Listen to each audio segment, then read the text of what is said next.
अस्सलाम वालेकुम, welcome to wisdom विसा। मैं हूं बिशारत हुसैन और आज जिस टॉपिक पे हम बात करेंगे वो है रिलीजियस मैरिजेस क्या यूके में एक्सेप्टेबल हैं इमिग्रेशन पर्पसेस के लिए। जिस तरह स्पाउस वीज़ा अप्लाई करते हैं तो क्या जो रिलीजियस मैरिजेस है, इस्लामिक मैरिज या कोई भी जो अपने आप मज़हब के मुताबिक करते हैं, क्या यूके उसको एक्सेप्ट करता है या नहीं। इस तरह के बहुत सारे सवाल हैं।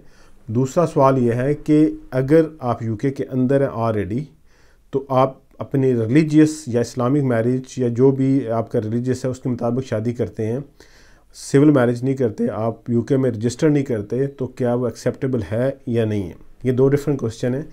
फिर तीसरा क्वेश्चन है इमिग्रेशन पर्पसेस के लिए उसकी क्या वैल्यू है, बाकी जो डिवोर्स होता है या बाकी जो प्रॉपर्टी के मामलात हैं उसमें उसका क्या रोल होगा।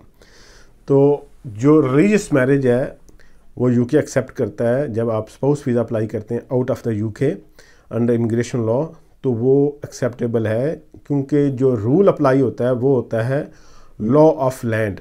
जिस लैंड में आप रह रहे हैं, जहाँ से अप्लाई कर रहे हैं, जिस मुल्क से, वहाँ का कानून कैसा है।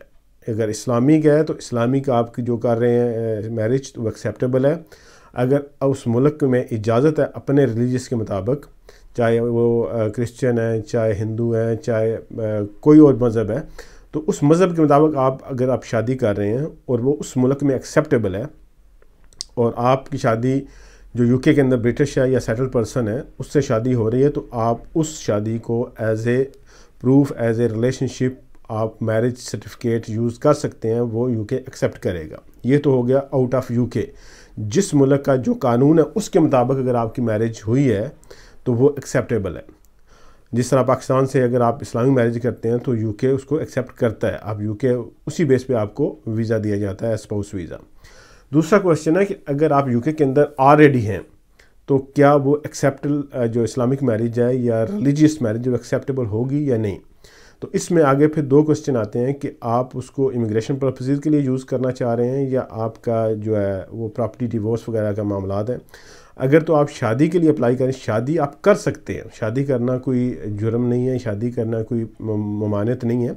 आप रिलीजियस मैरिज कर सकते हैं, आप इलीगल भी हैं, लेकिन उसको आप रजिस्टर नहीं कर सकते। जब आपकी रिलीजियस मैरिज रजिस्टर्ड नहीं होगी तो ज़ाहिर है आपको फिर वीज़ा भी नहीं मिलेगा।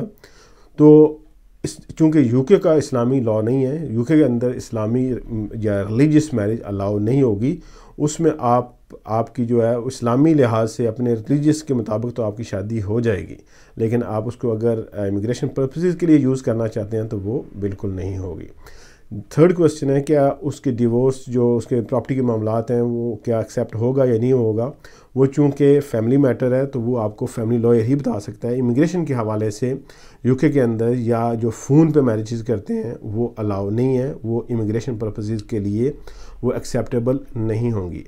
अगर एक बंदा किसी को मिला भी नहीं है, व्हाट्सएप पे या सोशल मीडिया के थ्रू उससे रब्ता हुआ है और वो कि दुनिया किसी कोने में बैठा हुआ है, तो ज़ाहिर है तो वो ज़्यादा face to face video call के थ्रू देख सकते हैं, लेकिन फ़ेस टू फेस उनकी मीटिंग अभी नहीं हुई, इन पर्सन उनकी मीटिंग नहीं हुई, या उनकी शादी जो है वो क्वेश्चन भी होता है एप्लीकेशन के अंदर कि जो जब मैरिज हुई है तो वो दोनों प्रेजेंट थे सेरेमनी के अंदर या नहीं थे। तो अगर आप फ़ोन पे मैरिज करते हैं तो आप इसका मतलब है फ़िज़िकल प्रेजेंट नहीं है, तो उस बेस पे यूके इमिग्रेशन जो है उसको अलाउ नहीं करता। आपकी शादी के लिए उस मुल्क में उस जगह पे होना दोनों का ज़रूरी है, और आपका जो रिलेशनशिप है वो जेन्युइन होना चाहिए, सबसिस्टिंग होना चाहिए, शेम मैरिज ना हो, ना ही आपकी मैरिज ऑफ कन्वीनियंस हो। तो ये सारी चीज़ें आपकी इमिग्रेशन लॉ में जो आपका स्पाउस वीज़ा होगा उसके लिए ये हेल्प करती हैं। Thank you for watching. अपना ख्याल रखिएगा, दूसरों के साथ शेयर कीजिएगा और हमारे चैनल विजडम विसा को सब्सक्राइब कीजिएगा। Thank you very much. Allah हाफिज़।